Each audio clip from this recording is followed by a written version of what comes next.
This is the final lecture, at least covering new material for econometrics for this year. Congratulations, you've covered most of the main material that we would cover in any econometrics class or statistics class. You basically we've gone through multivariate regression, so you now know how to fit a line to data.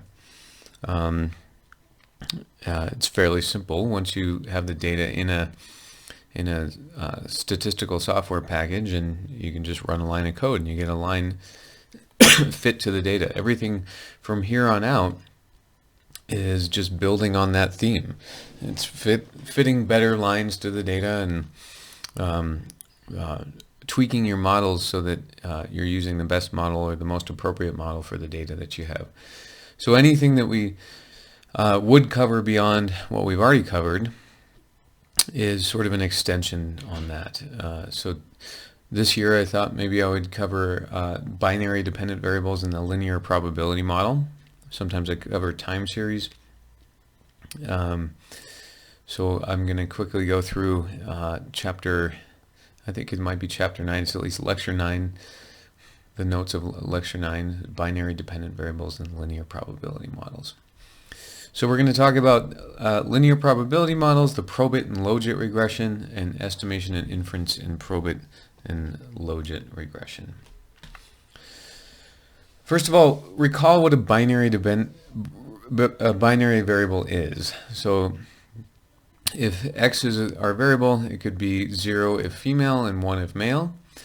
The important thing is the binary variable takes on two values. So far in what we've studied, the dependent variable has always been continuous, but this isn't always the case. What if we've had binary independent variables, binary x variables, but what if we want our y variable to be binary? Like if y is equal to 1 if a person got into college and 0 otherwise, we might want to predict the probability of getting into college using as our predictors high school grades and SAT scores. We might want to predict whether or not a person smokes. So y could be 1 if a person smokes and 0 otherwise. Our x variables would be cigarette taxes in the county or state that they live in, their income, and demographic variables. What's the most important predictor of whether or not a person smokes? Maybe we want to look at whether or not a mortgage application is accepted. You could have predictors such as race, income, housing characteristics, marital status, etc. Maybe you want to predict whether or not someone gets in a car crash.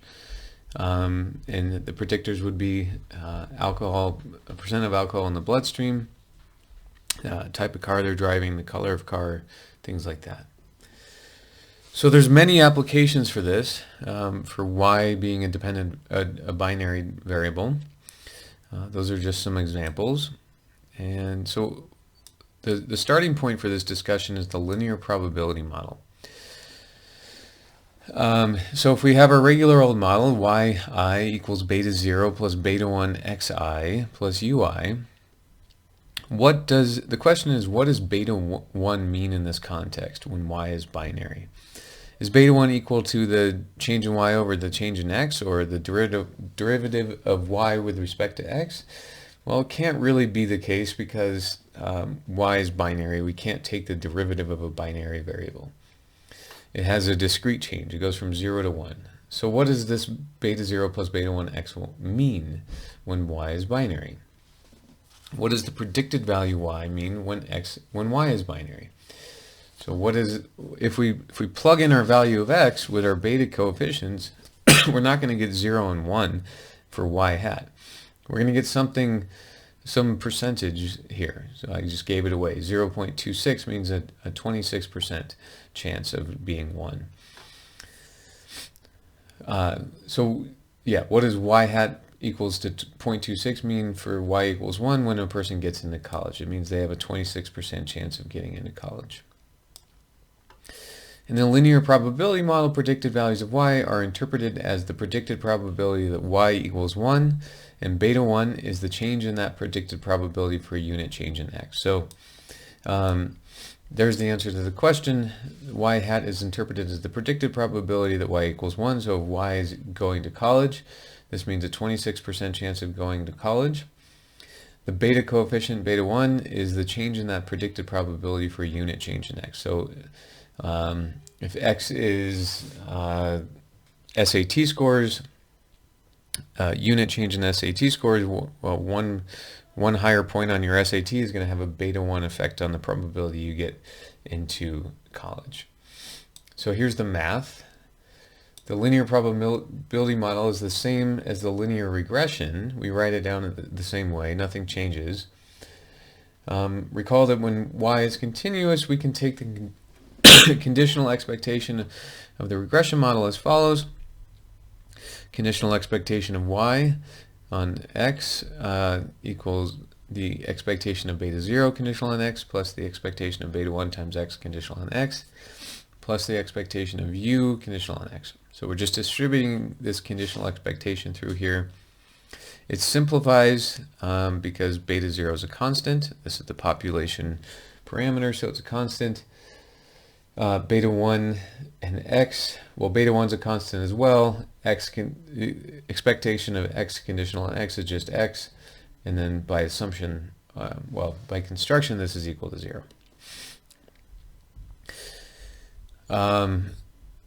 Yeah, so this says that the regression function is the conditional expectation function of y, or beta 0 plus beta 1 x is the function that produces the expected value of y conditional on x values. That's this equation here in words. Remember the Bernoulli variable and the expected value of the Bernoulli variable. We did this way back in the beginning of class.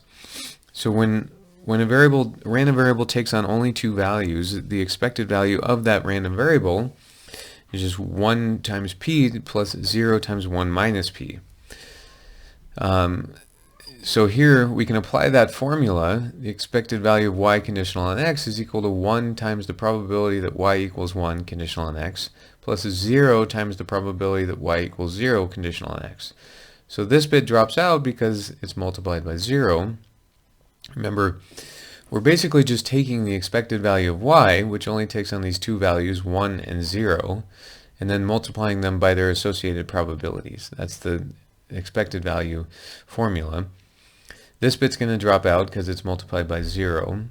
And then we're just left with the probability that y equals 1 conditional on x. So what we're getting at here is that the expected value of y conditional on x, or this right-hand side over here, the beta 0 plus beta 1 x, is actually telling us the probability that y equals 1 conditional on x. So it's going to give us the probability that y equals 1 for any x value. Under OLS assumption number 1, this bit equals 0, so we get that. That's what we were just saying. So expected value of y conditional on x is equal to beta 0 plus beta 1 x. So therefore the probability that y equals 1 is equal to that. This is called the linear probability model because the predicted value is a probability. It shows that the line fit by OLS is equal to the probability y equals 1 conditional on the x value. You might think about what this looks like. In a moment we can graph it. And beta 1 is the change in that probability, or change in the probability that y equals 1 for a unit change in x, or here's a formula for that. Let's look at an example. Passing a class in class attendance or reading a book. Suppose we want to figure out the factors that predict passing or failing a class. So our dependent variable is going to be equal to, it's going to be called pass. It's going to be equal to 1 if a student passed, or 0 if they failed. And we think important predictors of passing a class are class attendance.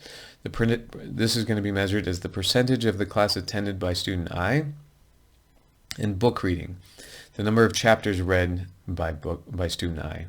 So here's our model. We're going to regress the pass whether or not student I passed on attendance and reading, number of chapters read.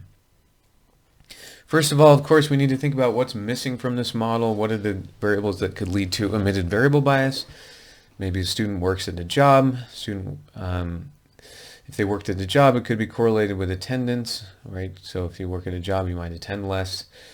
It could also predict the pass-fail rate. If you work at a job, you might be tired, so you might be less likely to pass. If you attend office hours, maybe you're less likely to read the book. So there's negative correlation there, or maybe a positive correlation. Maybe I encourage you to read the book and you do it. So certainly if you attend office hours, you're more likely to pass the class. Whether the lecture notes are provided. I've found a strong negative correlation between providing lecture notes and chapters read in the book. Lecture notes, I'm not sure if they have a correlation with attendance. Maybe they do, but they certainly help you pass the class. So the results, suppose we had data on this and we ran this regression, and these are the results. Beta 0, the estimate of beta 0 hat is equal to negative 0.1. The estimate of beta 1 hat is 0.8. The estimate of read is 0.2. A student that didn't attend class and didn't read, so let's have attendance equals 0 and read equals 0, so these parts drop out. We're left with the negative 0.1. The interpretation of this is that a student who didn't attend class and didn't read has a negative 10% chance of passing the class. That should stand out to you. What does a negative 10% chance of passing a class mean? Well, so first of all, probabilities can't be negative. So this highlights one of the issues with the linear probability model. We're going to get probabilities that are outside the realm of possibility. We're going to get negative probabilities and probabilities that are greater than 100%. So this isn't perfect, and we'll deal with that in a moment. Now suppose the average student attends class 90% of the time. So we're going to have attend equal to 0.9 and reads one chapter of the book on average. So read's going to be equal to 1. Then we can plug those values in, and the average student has a negative 0.1 plus 0.8 times 0.9 plus 0.2 times 1 equals 82% chance of passing the class. So this is just generally how do you interpret these regressions. What's the marginal effect of attendance? Let's change attendance by 1 unit. It implies a 100% increase in attendance because attendance is measured in fractions or percentages, not percentages divided by 100. So 1 unit change would be 100% change. So in order to get the marginal effect that makes sense, we want the marginal effect of attendance to be 0.8 divided by 100, or 0.008, or increasing attendance by 1 percentage point results in 0.8% higher probability of passing the class.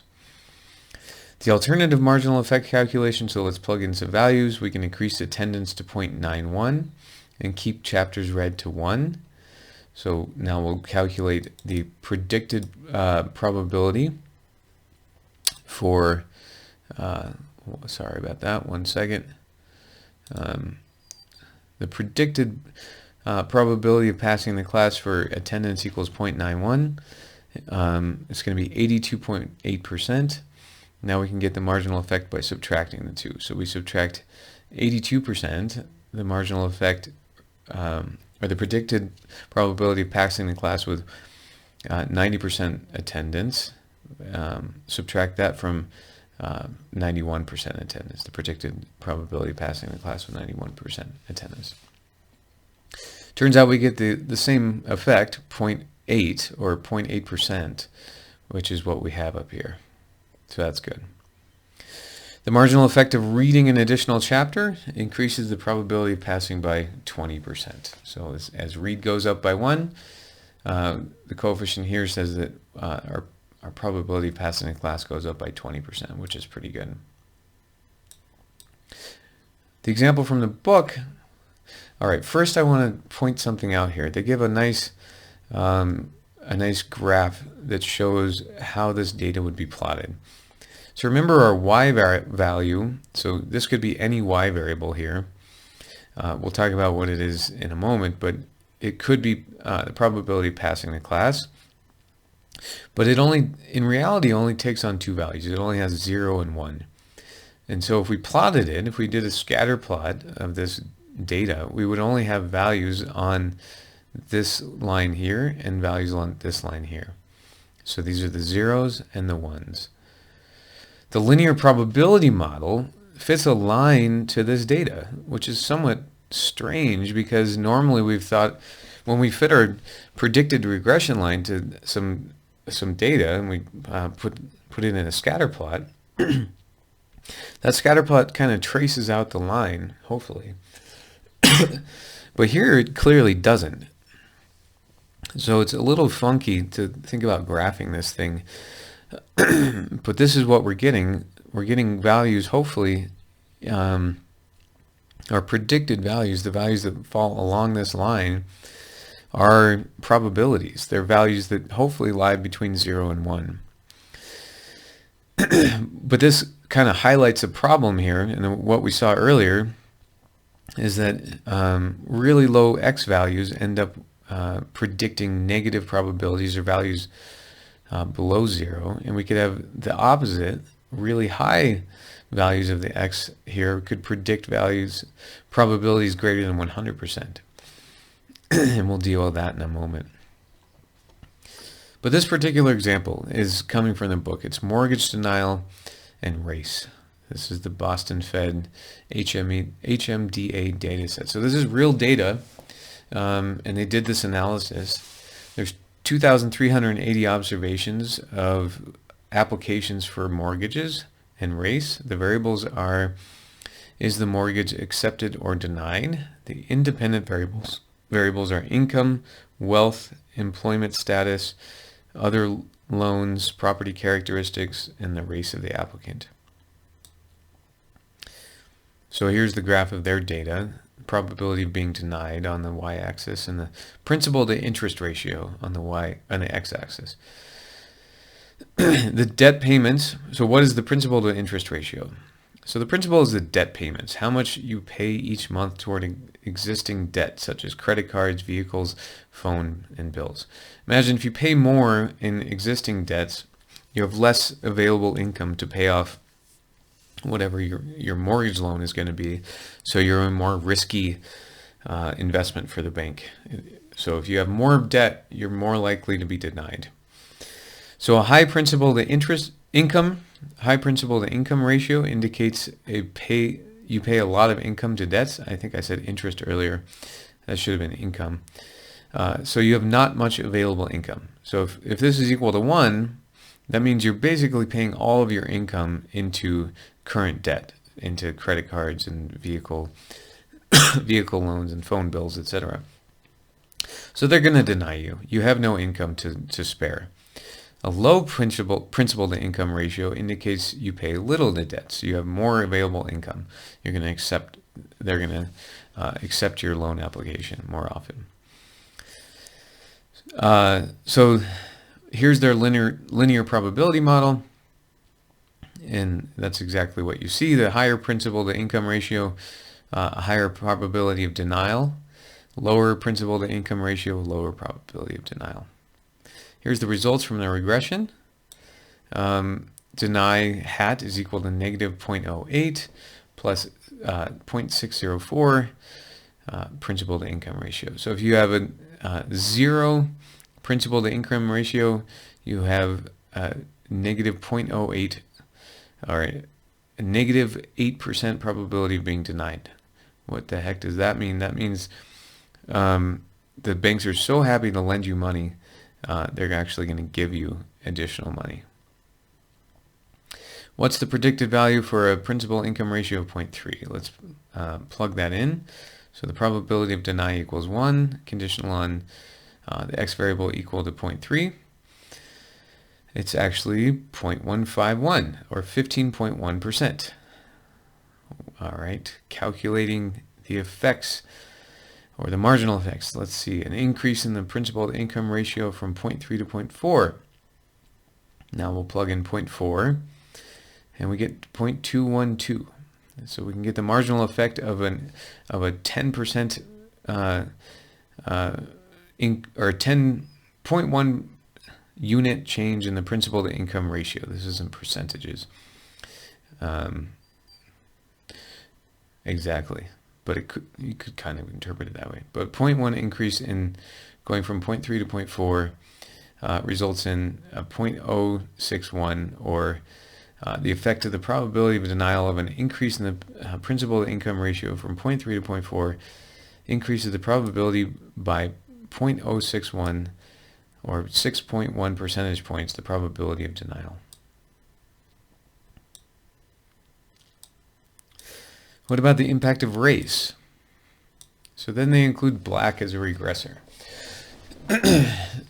So here we have our beta 0, our beta 1 on principal to income ratio, and then black is our new regressor. And then these are the standard errors. This should be moved over a bit. All right, the predicted probability of denial for black applicants with a principal to income ratio of 0.3 again is 0.254. So black applicants, we're going to set black equal to 1.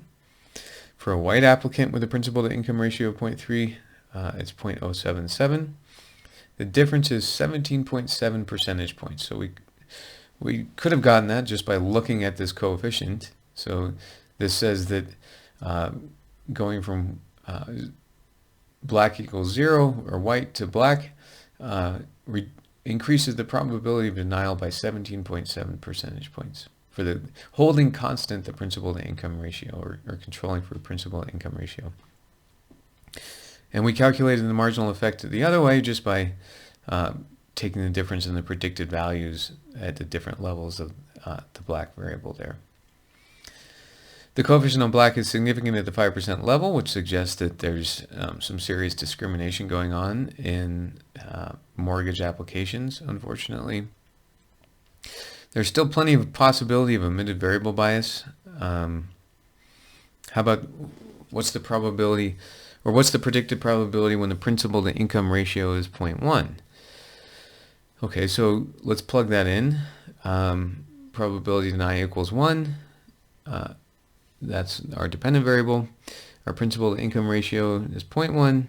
We get negative 0.0196. So as I mentioned before, what does this mean? When you have a 0.1 principal to income ratio, you have negative probability of being denied. So they're so excited to give you a loan, they will give you extra. The linear probability model, in summary, gives you the probability that y equals 1, conditional on x, is a linear function of x. The advantage is that it's simple to estimate and interpret. Inference is the same for multiple regression. You need heteroscedastic robust standard errors because you basically always have heteroscedastic errors in this context. The disadvantage, the linear probability model says that the change in the predicted probability of a given change in x is the same for all x values, meaning that that line up there that we saw was constant. Let's look at that. The effect of a change in x is constant. So this is a linear model. It's not a nonlinear model. It imposes that.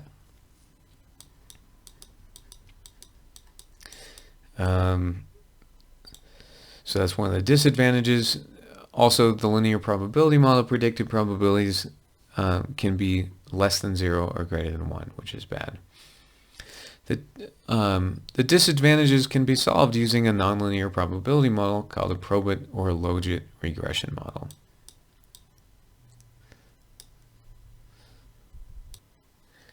So that brings us to the Probit and Logit regression. As we said, the problem with linear probability models is they model probabilities linearly, which doesn't make a whole lot of sense in many contexts. So instead, we want two conditions to hold.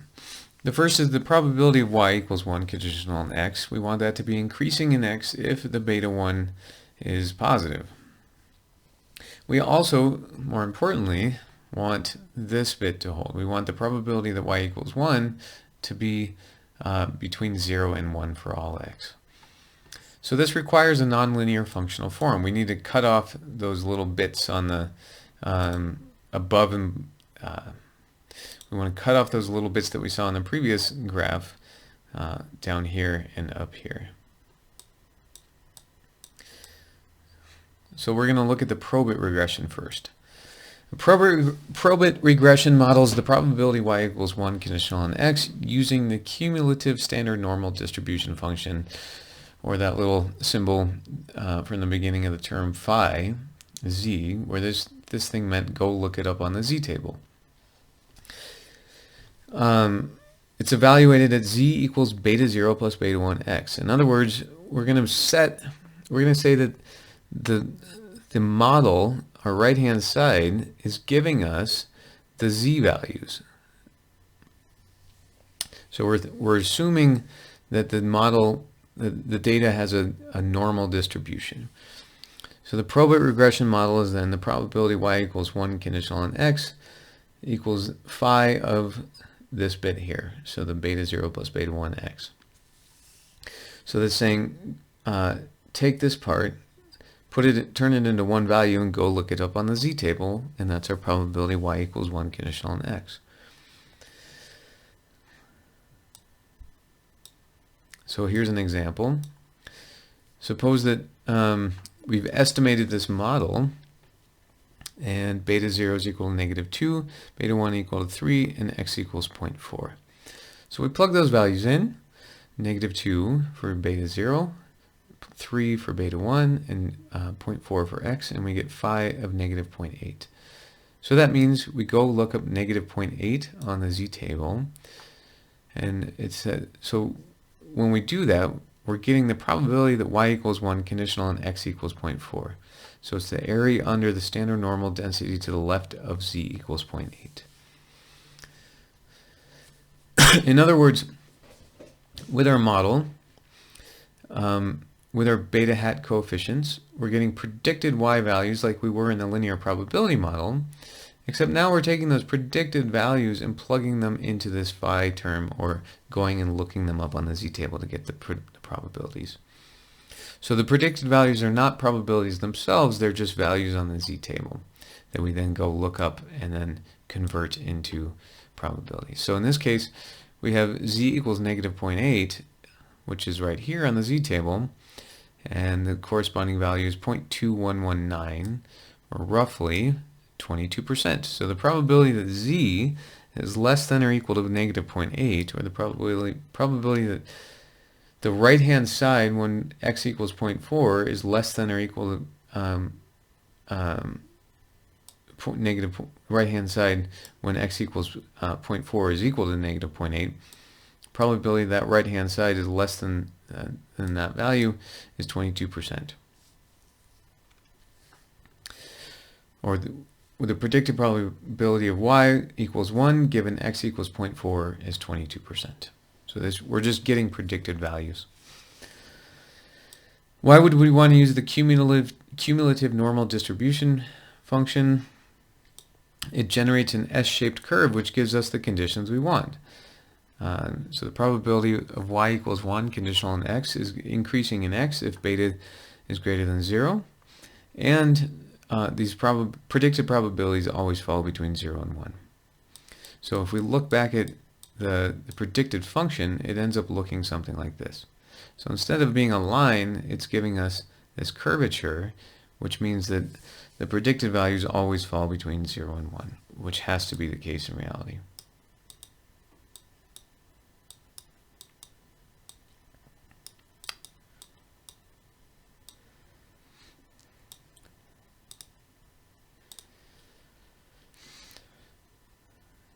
It's also easily computed with most regression software, relatively straightforward to interpret.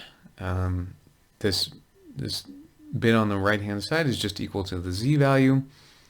If we put in the hats, it's the predicted z value given any x value, and then we can just go look up that predicted z value on the z table and get the corresponding predicted probability. And beta 1 is the change in the z value for a unit change in x. So just like in the linear probability model, we had beta 1 was the change in the probability for any given change in x. Here we have the change in the z value for a given change in x. So it's not quite the same as a given a change in the probability, but it's easily converted to that. The extension to the multivariate case, or the multiple regression, is fairly simple. We just add more right-hand side variables. No different than the linear model. This phi term is the same. We're still getting from the right-hand side z values here, and beta 1 is the effect of the on the z-score of a unit change in x1 holding x2 constant. So the interpretation is exactly the same as what we would do in multiple regression, which is really convenient. An alternative is the Logit regression. So we've talked about Probit. Now let's talk about Logit real quick.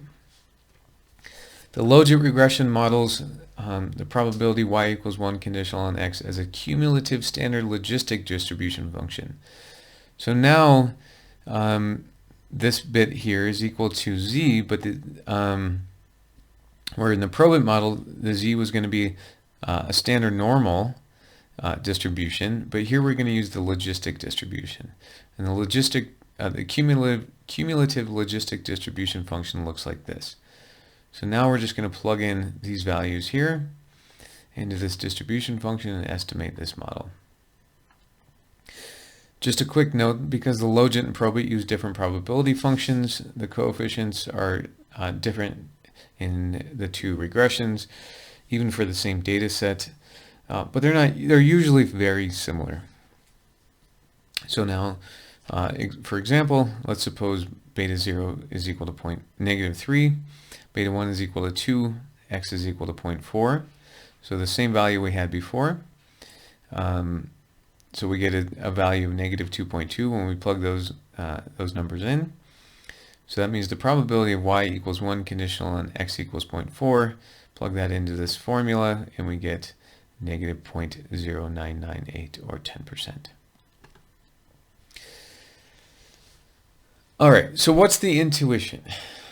OLS is minimizing the squared error terms. We talked about that a number of times. In Logit and Probit regression models, we're not minimizing anything. We're actually maximizing something called a likelihood function. And the likelihood function, if you go into a graduate econometrics course, you learn more about this, or a statistics course. You're maximizing the probability of drawing the data actually observed with these parameters. So the parameters the function is choosing, beta 0 and beta 1 hats, are going to maximize the probability that the data points you actually observe, of drawing the actual data points you observe. So it's slightly different interpretation or intuition. Here are the predicted lines for the Probit and Logit. You can see they're very, very similar. They basically line up right on top of each other, maybe a little bit more mass over here for the Probit model and here, but generally they produce very similar results. So why bother with Logit if we have Probit and vice versa? It's a good question. They produce very similar results. The Logit is computationally faster. It's really easy to compute. So if you have a large data set, it's very simple to run a Logit model. The Probit takes a bit longer to compute. Each distribution function is easier to work with in certain contexts. For choice modeling, Logit model much easier to manipulate. So choice modeling would be like, why does a consumer choose product A over product B? The takeaway from this lecture should be that when you have a binary dependent variable, you can easily just estimate a regular regression model, just like we've been doing in the rest of the class. You can put that binary dependent variable on the left-hand side of the model and then predict it as a function of some x variables on the right-hand side. The point, though, is that the interpretation of the regression coefficients is slightly different than what we had before. So that was the linear probability model, and now our regression coefficients are giving us predicted probabilities. And if you want to be a little more precise, you can use the Probit or Logit regression. R is going to have great packages for using those. They're very simple to run, just the same as running a linear model. It's going to be a single line of code to run a Probit or a Logit regression. You can look those up fairly easily online, how to run those. But in general, as long as you're not going too far towards the minimum or the maximum of your x variable, the linear probability model is going to give you a fairly decent fit of your data. So that should be your first step. Then maybe run a Logit, and then maybe run a Probit for robustness.